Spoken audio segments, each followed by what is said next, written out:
बहुत समय पहले रघु नाम का एक लड़का अपने माता पिता के साथ जीवन यापन करता था। वह गरीब था। वह हर रोज व्यवसाय करने वाले रईस जमींदार धर्म के यहाँ मजदूरी करता था। एक दिन रघु का दोस्त कहता है, आज मजदूरी के जो पैसे मिलेंगे उससे काफी चीजें खरीदनी है। मेरे बेटे का जन्मदिन आने वाला है। उसे नए कपड़े दिलाने का वादा किया है। कहता है कि उसके मित्र के जन्मदिन पर उसके पिता ने उसे नए कपड़े दिलवाए थे। उस दिन से मेरा बेटा भी हट लगाकर बैठा है। उसे भी कपड़े ही चाहिए।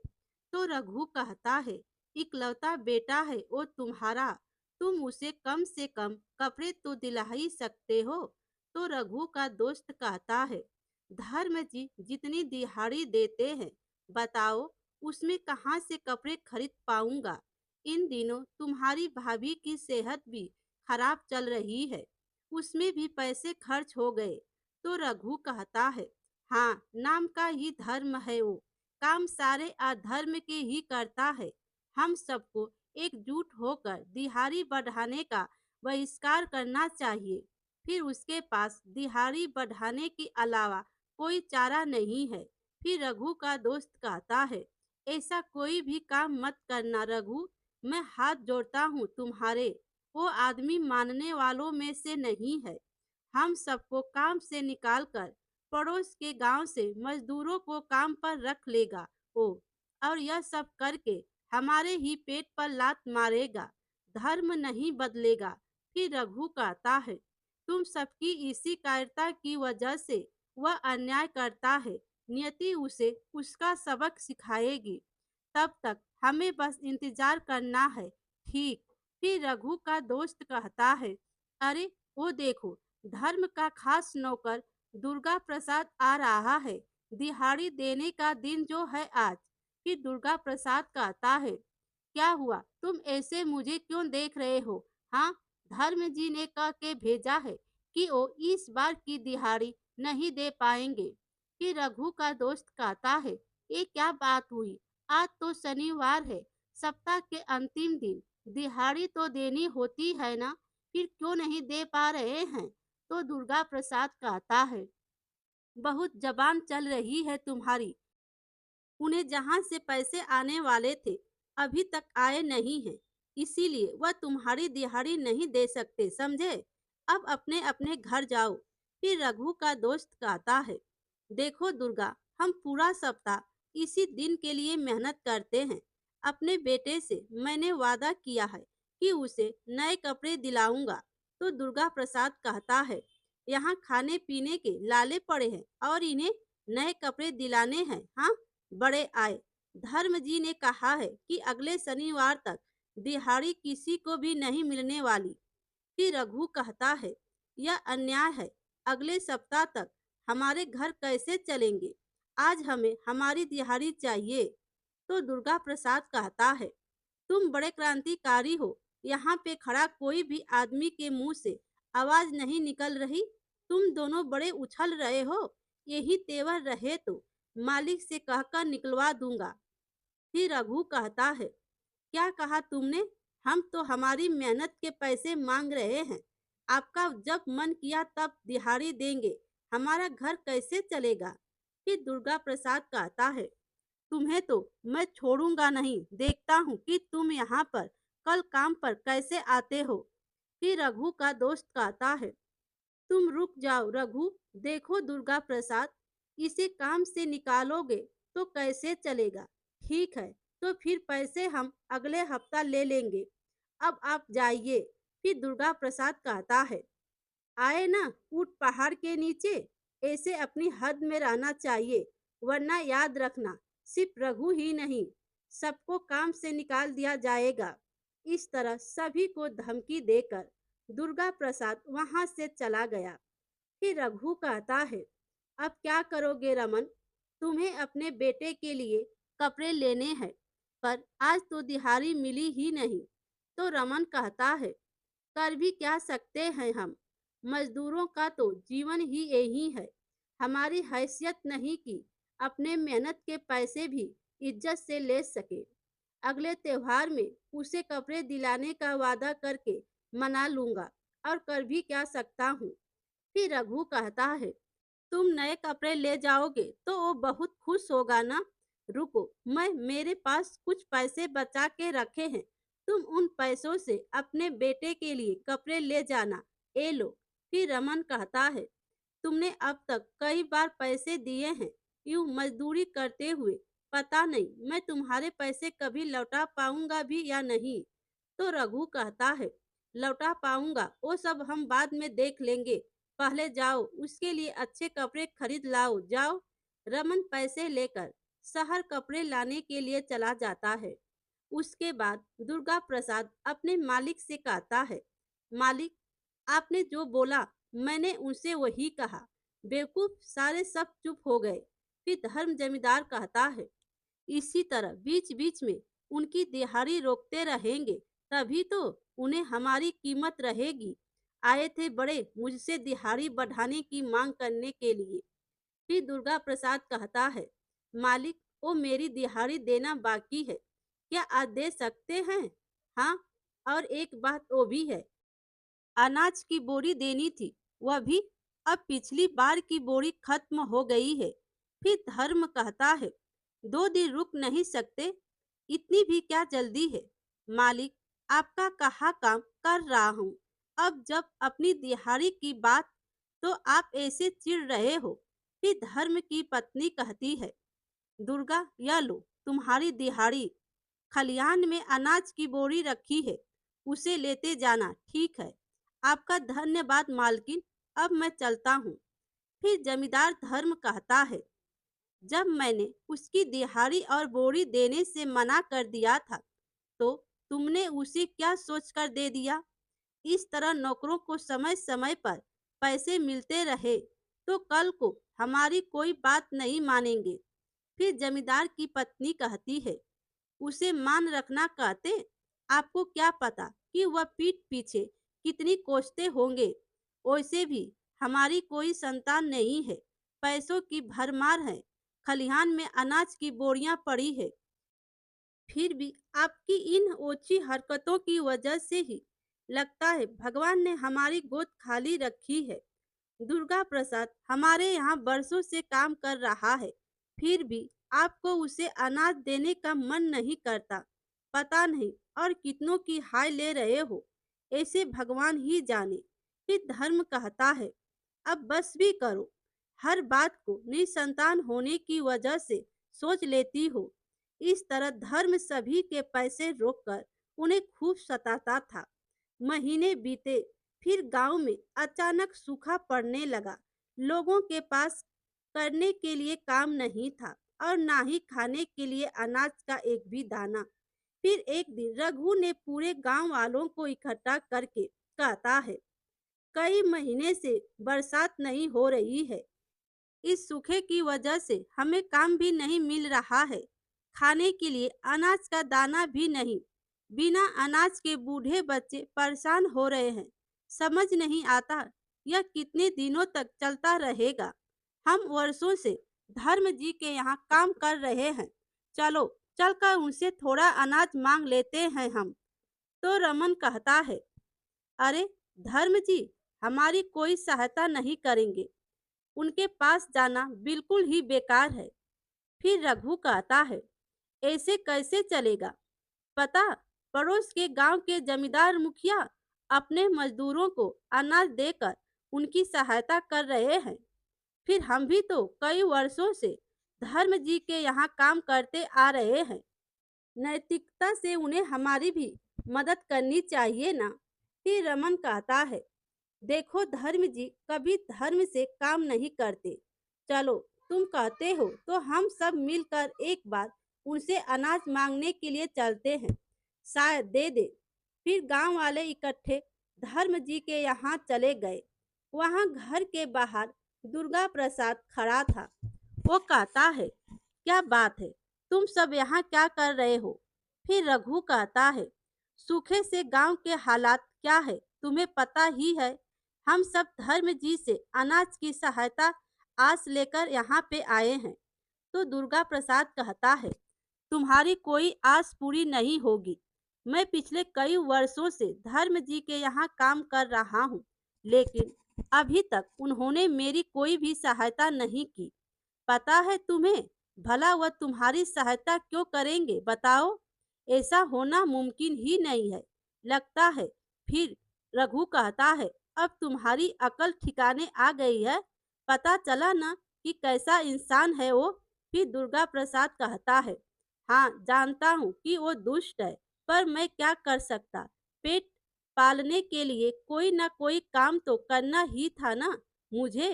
फिर रघु कहता है, अब यहाँ तक आए हैं तो हम दोनों अंदर चलकर उन्हें एक बार पूछ भी लेते हैं। फिर रमन और रघु धर्म जी के घर के अंदर चले गए, उनसे मिलने आने की वजह बताई। उसके बाद धर्म कहता है, तुमने मुझे क्या सोच के रखा है? बिना किसी काम के मुझसे अनाज की उम्मीद कैसे लगाई? कुछ नहीं मिलने वाला। फिर रघु कहता है, मालिक आप ऐसा कहोगे तो कैसे चलेगा? बारिश ना होने के कारण आपके खेतों में काम नहीं है। बारिश होने के बाद हम ही लोग तो आपके खेतों में काम करेंगे ना। मालिक देखिए मालिक, आपके यहाँ बरसों से काम भी तो कर रहे हैं ना। फिर धर्म कहता है, काम किया तो उसके पैसे भी लिए हैं। कोई मुफ्त में काम नहीं किया है तुमने कोई। अनाज मनाज नहीं है, जाओ यहाँ से। हताश होकर वो दोनों वहां से वापस लौट गए। अगले दिन सुबह रघु कहता है, हमने एक बार प्रयास किया, पता ही नहीं था वो इतना निठुर है। देखो उसे सबक सिखाना ही होगा।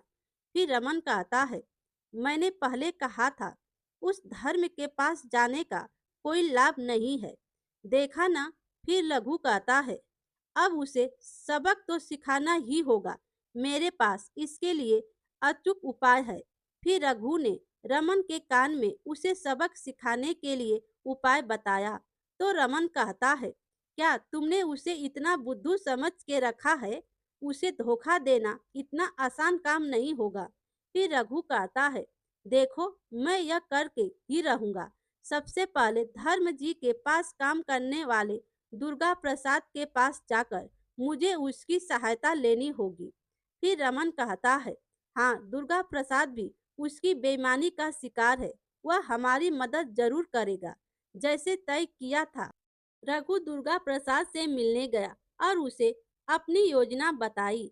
इसमें तुम्हारी मदद चाहिए, उसे सबक सिखाने का यही एक उपाय है। फिर दुर्गा प्रसाद कहता है, मैं तुम्हारा साथ जरूर दूंगा। तुम जाओ और अपनी योजना को अंजाम दो। फिर रघु धर्म के बगीचे में एक पेड़ पर चढ़ गया। वहीं से धर्म और दुर्गा प्रसाद चल के जा रहे थे कि तभी दुर्गा प्रसाद कहता है, देखिए मालिक, वह रघु आपके बगीचे के पेड़ पर चढ़ रहा है। अरे यह तो रघु ही है। ए, मेरे पेड़ पर क्यों चढ़ रहे हो? चलो जल्दी से नीचे आओ। इसका एक भी फल या पत्ता तुम नहीं तोड़ सकते। नीचे आओ जल्दी। फिर रघु कहता है, फल या पत्ते किसे चाहिए? मैं उसके लिए पेड़ पर नहीं चढ़ा हूँ। फिर धर्म कहता है, यह मेरा पेड़ है, मेरे पेड़ पर चढ़ने का हक तुम्हें नहीं है। एक काम करो, जल्दी से नीचे आओ।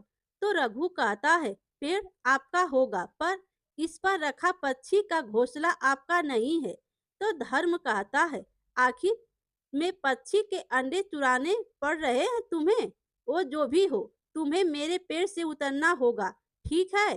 फिर रघु कहता है, मैं इस घोंसले में पड़ी अदृश्य जड़ी बूटी लेने आया हूँ। मैं बस वो लेके नीचे आ जाऊंगा, ठीक है? यह सुनते ही धर्म कहता है, क्या कहा? दृश्य जड़ी बूटी? एक कौन सी जड़ी बूटी है और किस रोग पर काम करती है? तो रघु कहता है, ये किसी रोग के काम नहीं आती। इस जड़ी बूटी को सर पर रखने वाला आदमी अदृश्य हो जाता है। मुझे यह एक तांत्रिक ने बताया था। ए लो, यह रही वो जड़ी बूटी। तो धर्म कहता है, क्या कहा? सर पर जड़ी बूटी रखने से अदृश्य हो सकते हैं? अगर ऐसा है तो एक बार अपने सर पर रख के दिखाओ ना। फिर रघु कहता है, हाँ जरूर, ए लो। उसके बाद रघु ने घोंसले से एक तीली ली और सर पर रख लिया। पलक झपकते ही छलांग लगाकर पेड़ के पीछे छिप गया। अरे कहाँ गायब हो गया वह? वो कहीं नहीं दिखाई दे रहा। अरे हाँ दुर्गा, रघु तो दिखाई नहीं दे रहा है। फिर दुर्गा प्रसाद भी झूठ मूठ का नाटक करते हुए कहता है, ए रघु तुम कहाँ हो? दिखाई क्यों नहीं दे रहे? मालिक, मैं तो पेड़ पर बैठा हूँ। मैंने आपसे कहा था ना, उस बूटी को सर पर रखने से आदमी दिखाई नहीं देता। हाँ, तुम सही कह रहे थे। किसी को दिखाई नहीं दे रहे। रुक जाइए, अभी पेड़ से उतर जाता हूँ, तभी आप मानोगे। धर्म ऊपर पेड़ की ओर देख रहा था कि रघु पीछे से सामने आ गया। फिर धर्म कहता है, अरे तुम पेड़ से कैसे उतरे? मुझे तो पता ही नहीं चला। यह तो बहुत बढ़िया है। देखो एक बार और ये जड़ी बूटी रख कर दिखाओ। तो फिर रघु कहता है, दिन में बस एक ही बार काम करती है। इसका फिर से उपयोग करना हो तो कल तक का इंतजार होगा। फिर धर्म कहता है, सुनो दुर्गा प्रसाद, सच बताओ, वो तुम्हें भी दिखाई नहीं दिया ना, या केवल मुझे ही ऐसा लगा? मालिक, मुझे सच में दिखाई नहीं दिया। फिर धर्म कहता है, लेकिन यह तो बड़ी चमत्कारी बूटी है ना, इसे तो हमें किसी भी हाल में लेना ही होगा। ए सुनो रघु, यह जड़ी बूटी मुझे दे दो। इसके बदले मैं तुम्हें 10 चांदी की मोहरें दूंगा। फिर रघु कहता है, इसे सर पर रखकर मैं जितना चाहे उतना कमा सकता हूँ। किसी को दिखाई भी नहीं दूंगा। महाराज का खजाना भी लूट सकता हूँ मैं। इसके बदले आपके दिए मुट्ठी भर मोहरें लेकर मैं क्या करूँगा? इसे नहीं दे सकता हूँ। फिर धर्म कहता है, ठीक है, मैं तुम्हें 50 मोहरें दूंगा, जिससे तुम पूरे 1 साल तक बिना किसी कष्ट के जिंदगी जी सकते हो। फिर रघु कहता है, देखिए, इसके बदले 50 मोहरें तो क्या, अपनी पूरी जमा पूंजी दोगे तो भी कम होगी। फिर धर्म कहता है, ये ठीक है, आखिरी बार पूछ रहा हूँ कि मैं तो तुम्हें कितनी मोहरें दूं, जिससे तुम ये जड़ी बूटी मुझे दोगे? तो रघु कहता है, ठीक है, आप इतना कह रहे हो तो मैं दे ही दूंगा, पर बदले में मुझे 100 अनाज की बोरियां चाहिए। एक भी बोरी कम हुई तो जड़ी बूटी नहीं मिलेगी आपको। मंजूर हो तो ठीक है, वरना मैं चलता हूँ। फिर धर्म कहता है, मैं अनाज की 100 बोरियां तुम्हें देने के लिए तैयार हूँ। अरे दुर्गा प्रसाद, रघु को अभी 100 अनाज की बोरियां दे दो।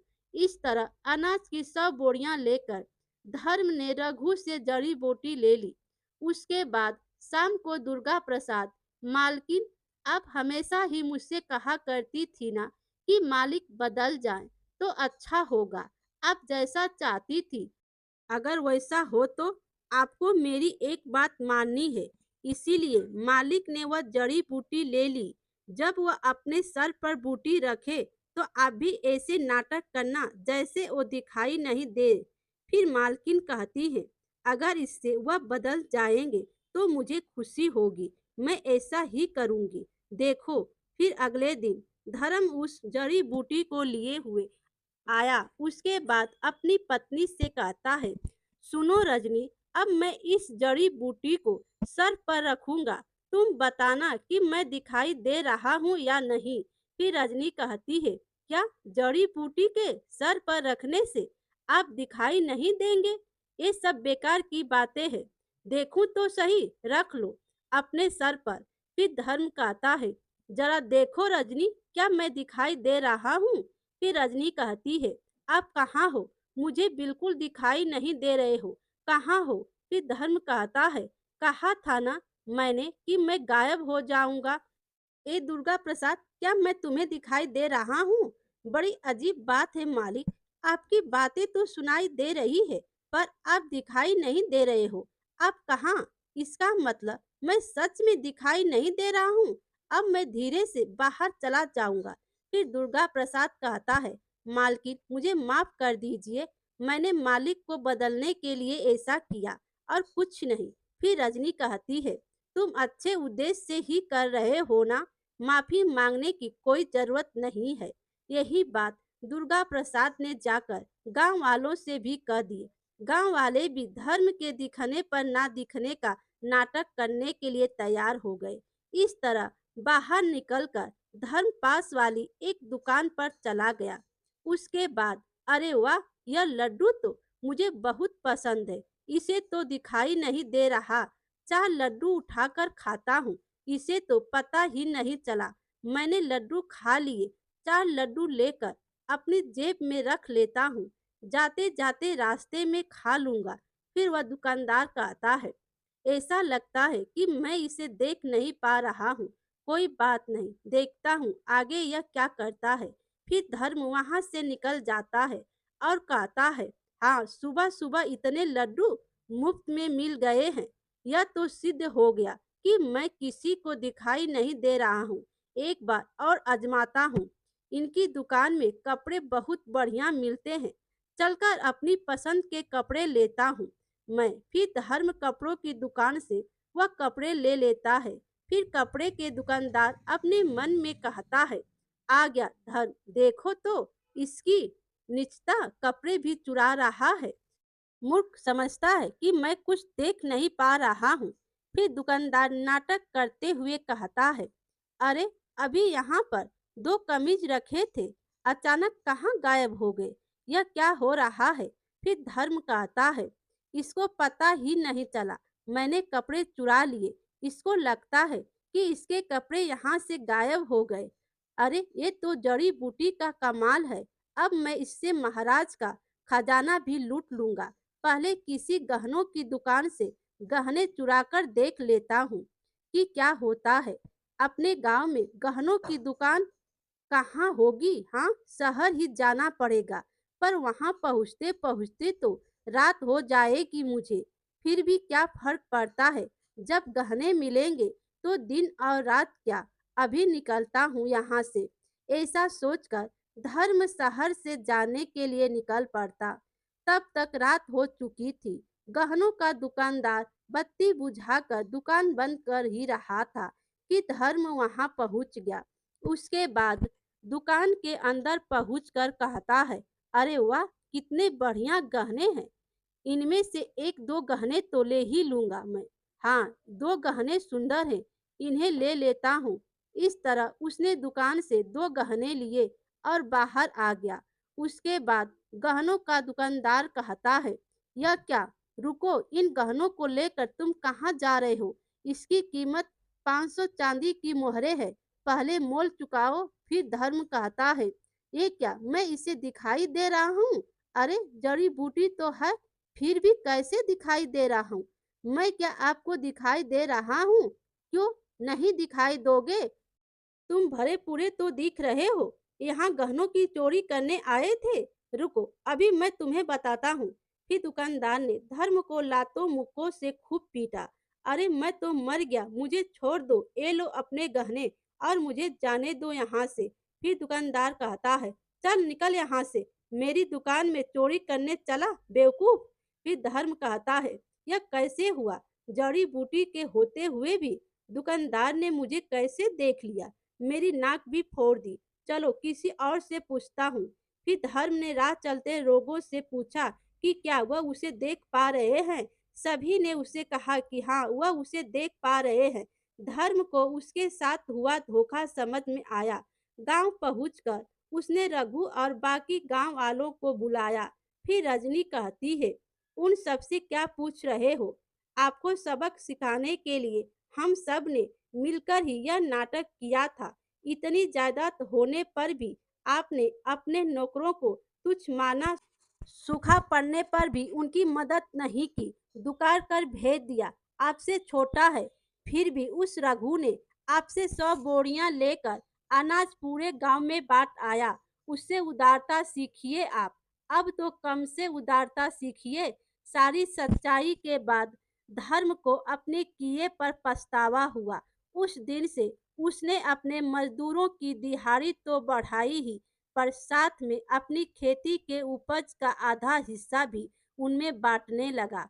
इस तरह से यह सब करने से उसने अच्छा नाम कमाया। मेरे प्यारे दोस्तों, कहानी अच्छी लगी हो तो लाइक कीजिए और अपने दोस्तों में भी शेयर कीजिए और चैनल पर नए हो तो चैनल को सब्सक्राइब कीजिए। Thank you.